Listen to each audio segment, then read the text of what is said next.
So, my naam is David Jacobs, ek is hier so by Kuselo Elektra in Nelspruit. Ek is by Sales.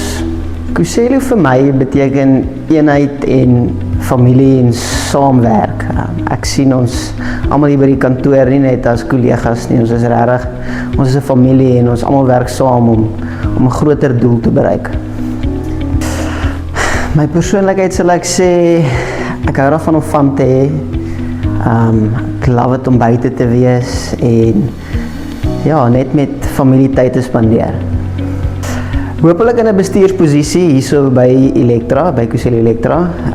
Ja, verseker my pa, Wiek Jacobs. Ek het al verskriklik baie by hom geleer van dat ek 'n klein seentjie is en ek leer nog steeds elke dag by hom. Al stamp ons partykeer bietjie koppe en ons verskil, leer ek verskriklik baie. My medewerkers is almal, dis als regtig hartsmense, hardwerkend, kom goed oor die weg. Ja, ons probeer 'n verskil te maak in ons alledaagse lewens en by ons kliënte en ja, hier by die werk ook. Verseker om by die kliënte uit te kom, dit is vir my baie lekker om by nuwe mense uit te kom en ja, te sien waarmee hulle als besig is en dis verskriklik interessant, ek geniet dit baie. My sterkpunte, ek sal verseker sê, ek probeer altyd positief te wees oor alles en almal in die kantoor positief te hou en ja, hardwerkend. Hierdie gaan maar nog 'n moeilikheid kry. Ek sal sê die strengste in die kantoor, Tersha.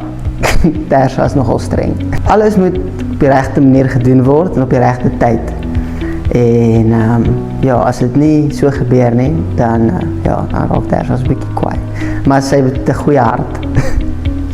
Ek sal graag 'n goeie indruk by almal wil maak en die ou wil wees wat as jy 'n probleem gehad het, kon jy met my kom praat het en ek het altyd tyd gehad dat dit net hoef vir mense te luister en hulle probleme te hoor en hulle te help om 'n oplossing om vir 'n oplossing te gee.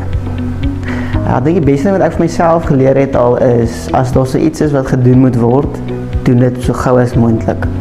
Ja, moenie goed uitstel nie. Verseker ek. Ja, ek love het om te gaan jag, vis te vang, buite te wees, te gaan bergklim. Ek love het net eintlik oor die algemeen om buite te wees en om maar ook tyd saam met familie te spandeer, te gaan kamp, Mosambiek toe te gaan. Ja, dis baie lekker. Geniet dit.